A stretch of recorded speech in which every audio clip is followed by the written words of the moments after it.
Peer আদায়ে জেলা উপজেলায় জামায়াতের বিক্ষোভ, নতুন করে দলীয় আধিপত্য না মানার হুঁশিয়ারি।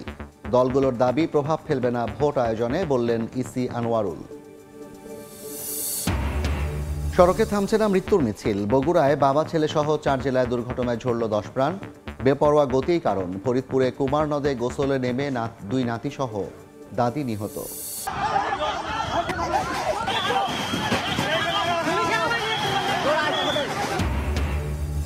ধানের চারা তোলা নিয়ে তুলকালাম। হবিগঞ্জে 2 গ্রামের বাসিন্দাদের দফায় দফায় সংঘর্ষ, আহত অন্তত 30। সেনাবাহিনীর হস্তক্ষেপে পরিস্থিতি নিয়ন্ত্রণে। প্রতিষ্ঠার একযুগেও গাজীপুর সিটি কর্পোরেশনে বাড়েনি নাগরিক সেবা। যত্রতত্র আবর্জনায় ছেয়ে গেছে পুরো নগরী। বর্জ্য অব্যবস্থাপনায় ধ্বংস হচ্ছে জীববৈচিত্র্য। এবং আগামী মাসে শুরু হচ্ছে মাতারবাড়ি গভীর সমুদ্র বন্দরের জেটি টার্মিনাল নির্মাণ। 2030 সালে পুরোদমে চালুর আশা। 6,500 কোটি টাকা অর্থায়ন নিশ্চিত।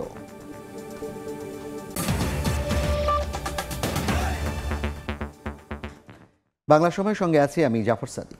পিয়ার সহ 5 দাবিতে জেলা ও উপজেলায় বিক্ষোভ সমাবেশ করছে জামায়াত ইসলামী। পিয়ার না হলে ফ্যাসিবাদ পুনরুত্থানের শঙ্কা দলটির। খুলনায় ছাত্র যুব সমাবেশ থেকে কেন্দ্রীয় নেতারা হুঁশিয়ারি দেন, নতুন বাংলাদেশে কোনো নির্দিষ্ট দলের আধিপত্য মেনে নেবে না জনগণ। জুলাই সনদের আইনি ভিত্তি, আগামী জাতীয় নির্বাচনে পিআর পদ্ধতি নিশ্চিত সহ 5 দফা দাবিতে সারা দেশে জেলা উপজেলায় বাংলাদেশ জামায়াত ইসলামীর বিক্ষোভ মিছিল ও সমাবেশ।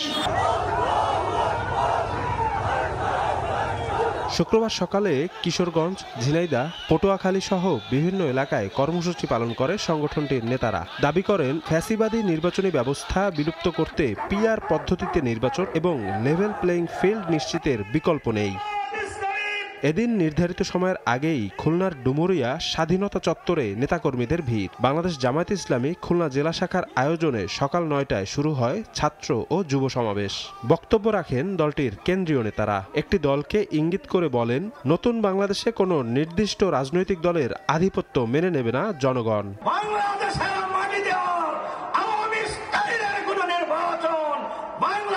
মানুষ করতে দেবে না ইনশাআল্লাহ।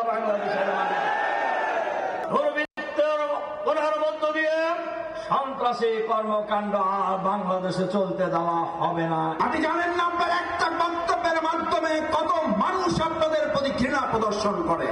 আপনি জানেন না আপনার দলের আপনার নিজের কত দলের লোকের আপনাদেরকে এখন অপছন্দ করে। সমাবেশে প্রধান অতিথির বক্তব্যে জামায়াতের সেক্রেটারি জেনারেল মিয়া গোলাম পরোয়ার বলেন, আগামী দিনে জামায়াত ক্ষমতায় গেলে দেশের বেকারত্ব নিরসনকে অগ্রাধিকার দেবে তার দল। আমাদের উপর রাষ্ট্রের দায়িত্ব আসলে ইউনিভার্সিটি, স্কুল, কলেজের ছেলেরা পাশ করে বেরোবে, মাদ্রাসার ছেলেরা সার্টিফিকেট নিয়ে বেরোবে এক হাতে, আর এক হাতে আমরা তাদেরকে চাকরি দেবো, চাকরির ব্যবস্থা করব। চাকরি দিতে যদি না পারি তো বেকারদেরকে আমরা বেকার ভাতা দেবো ইনশাআল্লাহ। আগামীতে সারা দেশে ছাত্র ও যুব সমাবেশ করার ঘোষণা দেন জামাত সেক্রেটারি। তরুণ প্রজন্মের প্রথম ভোট দাঁড়িপাল্লার পক্ষে হোক। শফিক মুন্সি, সময় সংবাদ। জামায়াতের পিআর ও এনসিপির শাপলা প্রতীকের দাবি নির্বাচন আয়োজনে কোনো প্রভাব ফেলবে না, এমনটাই জানিয়েছেন নির্বাচন কমিশনার মোহাম্মদ আনোয়ারুল ইসলাম সরকার। সকালে চাঁপাইনবাবগঞ্জে নির্বাচন কর্মকর্তাদের দায়িত্ব পালনের চ্যালেঞ্জ ও উত্তরণের উপায় শীর্ষক কর্মশালায় একথা বলেন তিনি। পিআর পদ্ধতি দলের বরাদ্দ বিষয়ক প্রশ্ন, এবং আপনাদের প্রশ্ন হচ্ছে যে এই বিষয়গুলো নিয়ে নির্বাচনে কোনো প্রভাব ফেলবে কিনা, কোনো সমস্যার সৃষ্টি হবে কিনা। আমার উত্তর হচ্ছে, এগুলো নির্বাচনের ক্ষেত্রে কোনো সমস্যার সৃষ্টি করবে না। নির্বাচন কমিশন সাংবিধানিক প্রতিষ্ঠান, বিদ্যমান আইনের আওতায় সে সমস্ত কাজ করে যাচ্ছে এবং করবে। আগামী সংসদ নির্বাচন ঐক্যবদ্ধভাবে হলে দেশের অবস্থান অনেক শক্তিশালী হবে, যা রোহিঙ্গা সংকট সমাধানে সুষ্ঠু পরিবেশ তৈরি করবে, এমন মন্তব্য করেছেন দুর্যোগ ব্যবস্থাপনা ও ত্রাণ উপদেষ্টা ফারুকী আজম। সকালে চট্টগ্রাম রোহিঙ্গা বিষয়ক এক সেমিনারে একথা বলেন তিনি। ঐক্যবদ্ধভাবে যদি এই নির্বাচন বাংলাদেশ সম্পন্ন করতে পারে, তাহলে বাংলাদেশের রাজনৈতিক অবস্থান অনেক শক্তিশালী হবে, যেটা নিয়ে আগামী দিনে আমরা এই রোহিঙ্গা সংকটটি সমাধানের একটা সুস্থ পরিবেশ আমরা সৃষ্টি করতে পারবো এবং আমাদের কণ্ঠ অনেক সোচ্চার হবে। সড়কে থামছে না মৃত্যুর মিছিল। 4 জেলায় দুর্ঘটনায় একদিনে ঝরল 10 প্রাণ। বগুড়ায় ট্রাক চাপায় সিএনজি অটোরিকশায় থাকা বাবা ছেলে সহ নিহত হয়েছেন 3 জন, আহত হয়েছেন মা ও মেয়ে। এদিকে সুনামগঞ্জ ও রংপুর সহ 3 জেলায় আলাদা সড়ক দুর্ঘটনায় মারা গেছেন আরও 7 জন। সড়কগুলো যেন মৃত্যু ফাঁদ।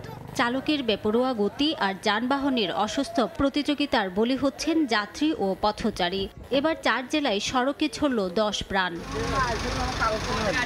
দুর্গাপূজা উপলক্ষে পরিবার নিয়ে শুক্রবার সিএনজি অটোরিকশা করে শ্বশুরবাড়ি বগুড়ার সারিয়াকান্দিতে যাচ্ছিলেন বিপুল। পথে ফুলবাড়ি এলাকায় বিপরীত দিক থেকে আসা একটি বেপরোয়া গতির বালুবাহী ট্রাকের সঙ্গে অটোরিকশার সংঘর্ষ হয়। এতে অটোরিকশাটি দুমড়ে মুচড়ে যায়। ঘটনাস্থলেই চালক মারা যান। শহীদ জিয়াউর রহমান মেডিকেল কলেজ হাসপাতালে চিকিৎসাধীন অবস্থায় বিপুল ও তার ছেলের মৃত্যু হয়। বিপুলের স্ত্রী আর মেয়ে হাসপাতালে চিকিৎসাধীন। এদিন সকালে একটি ট্রাক সুনামগঞ্জ থেকে সিলেটের দিকে যাচ্ছিল। পথে পাগলা এলাকায় বিপরীত দিক থেকে আসা সিএনজি অটোরিকশাকে চাপা দিলে দুমড়ে মুচড়ে যায় সিএনজি অটোরিকশা। ঘটনাস্থলেই 2 যাত্রী নিহত হন। আহত অপর যাত্রীকে উদ্ধার করে Sylhet MAG Osmani medical college হাসপাতালে নেওয়া হলে তাকেও মৃত ঘোষণা করেন চিকিৎসক। এই ঘটনায় ট্রাক চালককে আটক করেছে পুলিশ। এদিকে ঢাকা রংপুর মহাসড়কে দমদমা সেতুর কাছে পিকআপ ও বালু বোঝাই ট্রাকের মুখোমুখি সংঘর্ষ হয়। এতে মা ও ছেলে সহ 3 জন নিহত হন। এছাড়া দিনাজপুর পার্বতীপুর মহাসড়কে ড্রাম ট্রাকের চাপায় পিষ্ট হয়ে এক বৃদ্ধার মৃত্যু হয়েছে। রিমো সিদ্দিক, সময় সংবাদ। ফরিদপুরে কুমার নদে গোসল করতে নেমে 2 নাতি ও দাদির মৃত্যু হয়েছে। পরিবারের 3 সদস্যকে হারিয়ে শোকে দিশেহারা স্বজনরা। পরিবারের 3 জনকে একসঙ্গে হারিয়ে দিশেহারা স্বজনরা। কান্না আর আহাজারিতে ভারী চারপাশ। বৃহস্পতিবার দুপুরে ফরিদপুর সদরের মধ্য ভাসানচর গ্রামে 2 নাতি তৌসিফ ও সোয়াতকে নিয়ে কুমার নদে গোসল করতে নামেন দাদি মালেকা বেগম। এক পর্যায়ে স্রোতে 3 জনই পানিতে তলিয়ে যায়। দীর্ঘ সময় দাদি নাতিকে দেখতে না পেয়ে খোঁজাখুঁজি শুরু করেন স্বজনরা। পরে বিকেলে মালেকা ও তৌসিফের লাশ নদের পানিতে ভেসে ওঠে। খবর পেয়ে পুলিশ ও ফায়ার সার্ভিস ঘটনাস্থলে গিয়ে লাশ উদ্ধার করে। আর শুক্রবার সকালে সোয়াদের মরদেহ পানিতে ভেসে উঠলে উদ্ধার করে স্থানীয়রা। আমি কইছি কলপিটু পরে জন্নায় গোসল করবে, কয় হওয়া জন্নায় গোসল করবো, এই কথা আর কথা হয় না। সোয়াদ মির্জা যে সে হলো ভেসে যায়, আর হলো তাওসিফ মির্জা আমার দাদির হাত ধরেছিল, সে হলো সেই 2টা লাশ এমনি ভেসে উঠছিল, তখন এলাকাবাসীরা দেখছে। একসঙ্গে 3টা মৃত্যু এই পানিতে পড়ে গ্রামবাসী শোকাহত। আমাদের এলাকায় শোকের ছায়া নেমে এসেছে। নিহত সোয়াদ ভাসানচর সরকারি প্রাথমিক বিদ্যালয়ের 1ম শ্রেণী ও তৌসিফ একই বিদ্যালয়ের 2য় শ্রেণীর শিক্ষার্থী ছিল। সময় সংবাদ, ফরিদপুর। হবিগঞ্জে ধানের চারা তোলাকে কেন্দ্র করে দুপক্ষের সংঘর্ষে নারীসহ 30 জন আহত হয়েছেন। স্থানীয়রা জানান, শুক্রবার দুপুরে বানিয়ারচংয়ের তারাশই গ্রামে কুদ্রতালির জমি থেকে ধানের চারা তোলেন দিঘিরপাড় গ্রামের শামসুদ্দিন মিয়া। এ নিয়ে উভয় পক্ষের মধ্যে বাকবিতণ্ডা হয়। এক পর্যায়ে শতাধিক লোক দেশীয় অস্ত্র নিয়ে সংঘর্ষে জড়িয়ে পড়ে। খবর পেয়ে পুলিশ ও সেনাবাহিনী ঘটনাস্থলে পৌঁছে পরিস্থিতি নিয়ন্ত্রণে আনে। আহত 30 জনকে উদ্ধার করে বিভিন্ন হাসপাতালে পাঠানো হয়। পরিস্থিতি স্বাভাবিক রাখতে এলাকায় অতিরিক্ত পুলিশ মোতায়েন রয়েছে।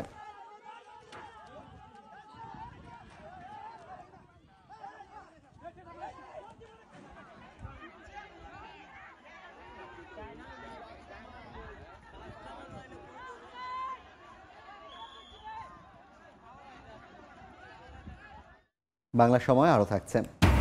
সিগন্যালের যন্ত্রপাতি চুরি, মুন্সিগঞ্জের নিমতলা স্টেশনে থামছে না ট্রেন। আটকে আছে বাণিজ্য কেন্দ্রে রূপান্তরের পরিকল্পনা।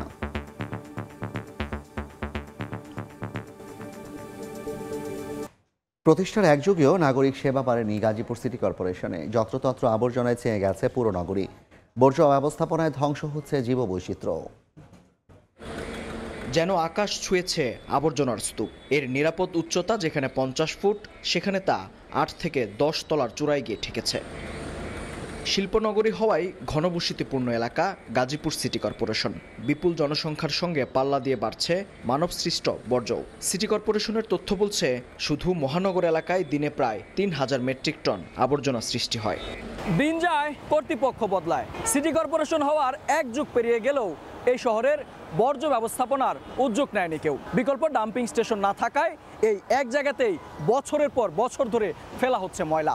ধীরে ধীরে উঁচু হচ্ছে পাহাড়, বাড়ছে এর প্রশস্ততাও। ভাগাড়ের পেছনে তুরাগ নদ, সামান্য বৃষ্টি হলেই দূষিত ও বিষাক্ত পানি মিশে যায় নদীতে। থাকাও যায় না, বৃষ্টি হলে এটা বেশি ক্ষতি হয়, গন্ধ আসে, আবর্জনা ফালানি পড়ে কোনো ফসল হয় না। অথচ নগরীর বর্জ্য ব্যবস্থাপনা নিয়ে সিটি কর্পোরেশনের অর্থায়নে অনেক আগেই মাস্টার প্ল্যান করেছে ঢাকা প্রকৌশল ও প্রযুক্তি বিশ্ববিদ্যালয়ের একটি বিশেষজ্ঞ দল। তবে নীতি নির্ধারকদের দ্বন্দ্বে আজও তা আলোর মুখ দেখেনি। সিটির যে মাস্টার প্ল্যানটা করা হয়েছিল ডুয়েটের পক্ষ থেকে, সেখানে কিন্তু আমরা স্পষ্ট কয়েকটা জায়গায় আমরা বলছি যে ওখানে স্যানিটারি ল্যান্ডফিল স্টেশন হবে এবং যাতে করে কোনো ধরনের রোগ জীবাণু বাতাসে, ইভেন আন্ডারগ্রাউন্ড ওয়াটারেও যেন কোনো রকমের সংক্রমণ না হয়। ডাম্পিং স্টেশন নির্মাণে প্রাথমিকভাবে 100 বিঘা জমি অধিগ্রহণের কাজ শুরু হলেও স্থায়ী সমাধানের পথ খুঁজছে সিটি কর্পোরেশন। চেষ্টা করছি যে এই বর্জ্য ব্যবস্থাপনাটা যাতে আধুনিক ইয়াতে নেওয়া যায়। একসাথে অনেক পরিমাণ জায়গা পাওয়া গাজীপুরে কিন্তু একটা বিশাল চ্যালেঞ্জে যায়। বর্জ্য অপসারণের নামে গাজীপুরের প্রতিটি ঘর থেকেই নির্দিষ্ট অর্থ আদায় করে সিটি কর্পোরেশন। মেহেদী হাসান, সময় সংবাদ, গাজীপুর। দেখছেন বাংলা সময়। ব্র্যাড ফ্রি ইনসুলেশন যুক্ত কঙ্কা ফ্রিজ ইঁদুর থেকে সুরক্ষিত থাকে সব সময়। 6,500 কোটি টাকা অর্থায়ন নিশ্চিত হওয়ায় অক্টোবর মাসে শুরু হচ্ছে কক্সবাজারের মাতারবাড়ি গভীর সমুদ্র বন্দরের জেটি, টার্মিনাল, শেড এবং ইয়ার্ড নির্মাণের কাজ। এর মধ্যে জাপানি উন্নয়ন সংস্থা জাইকার 5,500 কোটি টাকার পাশাপাশি বাকি 1,000 কোটি টাকা যোগান দিচ্ছে চট্টগ্রাম বন্দর কর্তৃপক্ষ। অন্তত 4 বছর আগেই 9,500 কোটি টাকা খরচ করে তৈরি করা হয়েছিল 14 মিটার গভীরতা এবং 6 কিলোমিটার দীর্ঘ নতুন নৌ চ্যানেল। কিন্তু নানামুখী জটিলতায় দীর্ঘদিন ধরে আটকে ছিল মাতারবাড়ি গভীর সমুদ্র বন্দরের অবকাঠামোগত নির্মাণ কাজ। অবশেষে বন্দরের সেই জটগুলো খুলতে শুরু করেছে। আর তাই আগামী অক্টোবরে জাহাজ বেড়ার জেটি, টার্মিনাল, শেড এবং কন্টেনার ইয়ার্ড নির্মাণ কাজ শুরুর অনুমতির অপেক্ষায় রয়েছে প্যান্টা ওশান এবং টয়া কর্পোরেশন নামে দুটি জাপানি প্রতিষ্ঠান। বর্তমানে আমরা চিটং পোর্টে মাত্র 10 মিটারের ড্রাফটের জাহাজ আনতে পারি এবং প্রায় 2 থেকে 2,500 টিউজের বেশি যেগুলো ক্যারি করতে পারে না এই সমস্ত জাহাজ। তো সেখানে আমরা আশা করছি 7 থেকে 8,000 টিউজ কন্টেইনার নিয়ে জাহাজ আসতে পারবে। 17,000 কোটি টাকার এই মাতারবাড়ি প্রকল্পের প্রথম পর্যায়ে সিভিল ওয়ার্কে খরচ হবে 5,500 কোটি টাকা, যন্ত্রপাতি কেনা হবে 900 কোটি টাকার, আর অবকাঠামোগত উন্নয়নে খরচ হবে 6,500 কোটি টাকায়। মাতারবাড়ি গভীর সমুদ্র বন্দরে 460 মিটার দীর্ঘ একটি ডেডিকেটেড কন্টেইনার জেটি এবং 300 মিটার দীর্ঘ অপর একটি মাল্টিপারপাস জেটি নির্মাণ করা হবে। কার্গো হলো আসলে কিং অফ দিস আপনার পোর্ট, কার্গো ওখান থেকে জেনারেট করতে হবে। তার জন্য আমাদের ওখানে ইন্ডাস্ট্রিয়াল বা ম্যারিটাইম ম্যানুফ্যাকচারিং হাব লাগবে। মাতারবাড়ি বন্দর হবে এই অঞ্চলের বন্দর, এই অঞ্চলের একটা বন্দর যেটা হবে ডিপসি পোর্ট, এবং বাংলাদেশের অর্থনীতি ডিপসি পোর্টকে প্রয়োজন বলেই মাতারবাড়িতে এটা করা হচ্ছে। আগামী 2030 সালের মধ্যে পুরোদমে অপারেশনে যাওয়ার কথা রয়েছে মাতারবাড়ি গভীর সমুদ্র বন্দর। কমল দে, সময় সংবাদ, Chittagong. EDF Aluminium, redefine possibilities. বাংলার সময় আরও থাকছে। পূজার ছুটি শুরুর আগেই লোকে লোকারণ্য বিশ্বের দীর্ঘতম সমুদ্র সৈকত কক্সবাজার। পর্যটকের উপচে পড়া ভিড়, উৎসবের নগরীতে পরিণত সাগর তীর। পদ্মা সেতু রেল সংযোগ প্রকল্পের সর্ববৃহৎ স্টেশন মুন্সিগঞ্জের নিমতলা রেল স্টেশনে থামছে না ট্রেন। সিগন্যালের যন্ত্রপাতি চুরি হওয়ার ঝুঁকি নিয়ে ম্যানুয়াল পদ্ধতিতে চলাচল করছে ট্রেন। আর এই স্টেশনে কন্টেইনার ডিপো স্থাপনে বৃহত্তর বাণিজ্য কেন্দ্রে রূপান্তরের পরিকল্পনাও আটকে আছে।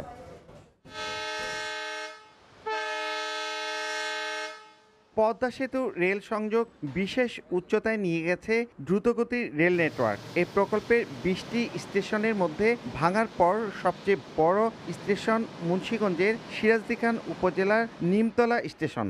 কিন্তু এই স্টেশনে দ্রুত গতির রেল চলতে সমস্যা হচ্ছে, তাই গতি কমিয়ে দিয়ে হাতের সিগন্যাল নিয়ে ধীরে ধীরে অতিক্রম করতে হয়। স্টেশনটি চালু হলেও গত 6 মাস ধরে কোনো ট্রেনই যাত্রা বিরতি দিচ্ছে না। এই সুযোগে সিগন্যালের যন্ত্রপাতি চুরি হয়ে গেছে। স্টেশন আছে কিন্তু এখন ট্রেন তো থামতেছে না, তাহলে এইটা স্টেশন দেওয়ার তো কোনো মানে হইতেছে না। 5,000 টনের উপর ধান উৎপাদন হয়, মিষ্টি কুমড়া উৎপাদন হয়, কোথাও নেওয়া যায় না। স্টেশন বিল্ডিং ছাড়াও গ্যাংহাট, ডরমেটরি ভবন সবই বন্ধ প্রায়। অদূর ভবিষ্যতে যে পরিকল্পনা আছে ওই পরিকল্পনা বাস্তবায়ন হলে এগুলো সচল হয়ে যাবে। জনবলের সংকটের কারণে আমরা সমস্ত স্টেশনগুলো এখনো চালু করতে পারিনি এবং কোচ প্রাপ্তির সাপেক্ষে এই রুটে আরো অধিক সংখ্যক ট্রেন পরিচালনা করা হবে। কমলাপুর থেকে 27 কিলোমিটার দূরত্বে নারিয়ালবিল এলাকায় প্রায় 1.5 কিলোমিটার দীর্ঘ এই স্টেশনে কোনো ট্রেন থামছে না, চলে যাচ্ছে এভাবেই। মুন্সিগঞ্জের নিমতলা থেকে নাসিরউদ্দিন উজ্জ্বল, সময়।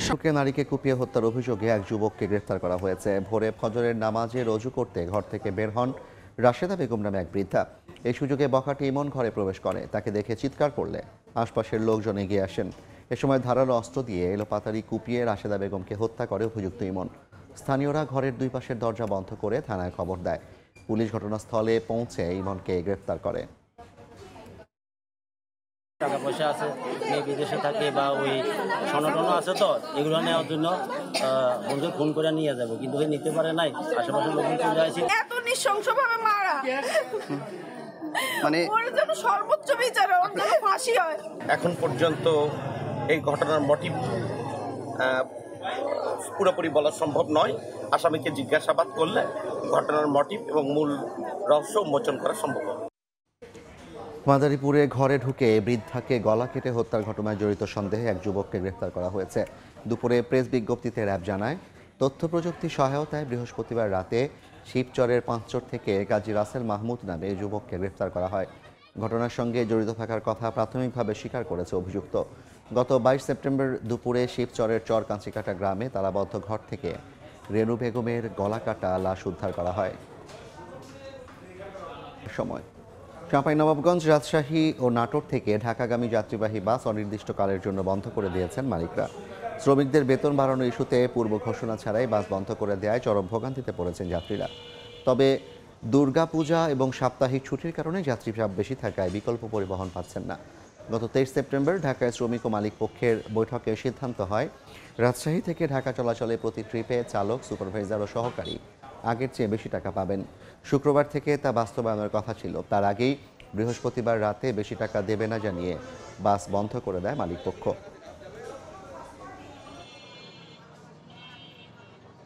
মণ্ডপে মণ্ডপে চলছে দুর্গাপূজার শেষ মুহূর্তের প্রস্তুতি। সে খবর জানাতে চট্টগ্রাম নগরীর বন্দর এলাকায় আছেন রিপোর্টার ফেরদৌস লিপি। সরাসরি যাচ্ছি তার কাছে। লিপি, আর মাত্র একদিন তারপরে কিন্তু দুর্গা উৎসবের শুরু। এই কারণে নগরীর যে মণ্ডপগুলো সেখানে একদম শেষ মুহূর্তের যেসব কাজ সেগুলো চলছে, এবং বেশিরভাগ মণ্ডপগুলোতে কিন্তু প্রতিমা স্থাপনের যে কাজটা সেটা শেষ হয়েছে। পাশের যে অবকাঠামোর কাজ সেগুলো কিছুটা বাকি আছে, এবং সেগুলো কিন্তু যারা ভক্তরা আছেন শেষ মুহূর্তে তারা সেগুলো করছেন। এর বাইরে আলোকসজ্জা, নিরাপত্তা ব্যবস্থা এবং শৃঙ্খলার যে ব্যবস্থাপনা সেগুলো কিন্তু মণ্ডপগুলোতে চলছে। এবং এবার চট্টগ্রামের নগরীতে প্রায় 287টি মণ্ডপে পূজা অনুষ্ঠিত হবে। এবং আপনারা জানেন যে চট্টগ্রামের মণ্ডপগুলোর কিন্তু যে বৈচিত্র্যতা, সেই বৈচিত্র্যতা কিন্তু একটা প্রধান আকর্ষণ। এবং আমরা এই মুহূর্তে যে মণ্ডপে দাঁড়িয়ে আছি, উদয়সংঘ মণ্ডপে, সেখানেও কিন্তু একটি বিশেষ থিমের উপর ভিত্তি করে মণ্ডপটা করা হয়েছে। এবং এই যে থিম সেটা তারা নাম দিয়েছে শিকল ভেঙে স্বাধীনতা। এবং এখানে যে অবকাঠামোগুলো করেছে প্রতিমার বাইরে, সেখানেও আমরা দেখেছি যে নানা ধরনের বিশেষ করে জ্ঞান চর্চা, মুক্ত চিন্তা, এই বিষয়গুলো কিন্তু উঠে এসেছে। এবং যারা পাড়ার তরুণরা, সে তরুণদের চিন্তা থেকেই কিন্তু এই মণ্ডপের যে বৈচিত্র্যতা সেটা এসেছে। এবং আমরা দেখেছি যে চট্টগ্রামের মণ্ডপগুলো কিন্তু যদি স্থানীয় যারা আছেন শুধু তারা দেখেন না, এক এলাকা থেকে আরেক এলাকা কিন্তু দল বেঁধে তারা ঘুরতে আসেন। এবং এই বৈচিত্র্যতার কারণে কিন্তু অনেক বেশি মণ্ডপগুলো আকর্ষণীয় হয়। এবং বিশেষ করে মণ্ডপের যে নিরাপত্তা, সেই নিরাপত্তার কথা আমরা বলেছি। তারা বলছেন যে আইন শৃঙ্খলা রক্ষাকারী বাহিনীর কয়েক স্তরে নিরাপত্তা থাকবে, পাশাপাশি পূজা কমিটিও কিন্তু তাদের কিছু নিজস্ব নিরাপত্তা ব্যবস্থা নিয়েছেন। সিসি ক্যামেরা, তাদের যে স্বেচ্ছাসেবক তারা থাকবেন। এবং আশা করছেন যে সম্প্রীতির মধ্য দিয়ে কিন্তু যে শারদীয় দুর্গা উৎসব শুরু হচ্ছে তা শেষ হবে, তারা আশা করছেন। এবং দেখতে পাচ্ছেন যে শেষ মুহূর্তে যারা মণ্ডপের দায়িত্বে আছেন তারা কিন্তু শেষ কাজটা করছেন, এবং তারা উৎসব এবং আমরা দেখছি আনন্দের একটা আমেজ কিন্তু আমরা মণ্ডপগুলোতে দেখছি। তো এই ছিল আমার কাছে চট্টগ্রামের যে মণ্ডপ থেকে সর্বশেষ সংবাদ। সরাসরি যুক্ত ছিলাম চট্টগ্রাম নগরীর বন্দর এলাকা থেকে। পূজার ছুটি শুরুর আগেই লোকে লোকারণ্য বিশ্বের দীর্ঘতম সমুদ্র সৈকত কক্সবাজার। বালিয়াড়ি থেকে শুরু করে নোনা জল সবখানে পর্যটকের উপচে পড়া ভিড়। কক্সবাজার সমুদ্র সৈকতের সুগন্ধা পয়েন্ট এখন পরিণত হয়েছে লোকারণ্যে। সাপ্তাহিক ছুটির দিন হওয়ায় দূর দূরান্ত থেকে ছুটে এসেছেন পর্যটকরা। শুধু সুগন্ধা পয়েন্ট নয়, সৈকতের লাবণী, শৈবাল, কলাতলি সব পয়েন্টে পর্যটকের উপচে পড়া ভিড়। ফ্রেন্ডরা মিলে আসছি, সবাই খুব উপভোগ করছি। আমরা সব সময় সাগর আসি, টাইম পাইলেই সাগর আসি। কক্সবাজার যতবারই আসি, মানে কক্সবাজার আসলে মনে প্রথম আসলাম। পর্যটকের আগমনে চাঙ্গা সাগর পাড়ের ব্যবসা। পর্যটক প্রচুর আছে, এই একটু ব্যবসা আসতে একটু ভালো হচ্ছে। শামুক, ঝিনুক আর পালক জিনিস বেসেট এগুলো নিয়ে যায়। সাগর উত্তাল, তাই সমুদ্র স্নানে পর্যটকদের নিরাপত্তায় সতর্ক অবস্থানে রয়েছে লাইফগার্ড কর্মীরাও। লাখো পর্যটকের মধ্যে আমরা চেষ্টা করতে কেউ যেন বিপদে না পড়ে। এদিকে সেন্ট মার্টিনে চলতি বছরের নভেম্বর থেকে শুরু হচ্ছে পর্যটন মৌসুম। সুজাউদ্দিন রুবেল, সময় সংবাদ, কক্সবাজার। বাংলা সময়ের শীর্ষ সংবাদগুলো জানিয়ে দিচ্ছে আরেকবার। পিয়ার আদায়ে জেলা উপজেলায় জামায়াতের বিক্ষোভ, নতুন করে দলীয় আধিপত্য না মানার হুঁশিয়ারি। দলগুলোর দাবি প্রভাব ফেলবে না ভোট আয়োজনে, বললেন ইসি আনোয়ারুল। সড়কে থামছে না মৃত্যুর মিছিল, বগুড়ায় বাবা ছেলে সহ 4 জেলায় দুর্ঘটনায় ঝরল 10 প্রাণ। বেপরোয়া গতির কারণ, ফরিদপুরে কুমার নদে গোসলে নেমে 2 নাতিসহ দাদি নিহত।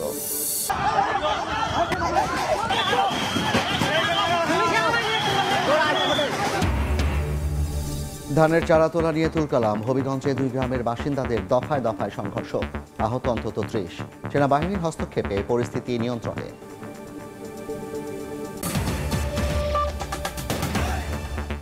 এই ছিল বাংলা সময়। এরপর সন্ধ্যার সময় নিয়ে সঙ্গে থাকবেন সহকর্মী গোলাম রাব্বি। জাফর, আপনাকে ধন্যবাদ। সন্ধ্যার সময় নিয়ে ফিরছি কিছুক্ষণ পর, সঙ্গেই থাকুন সময়ের।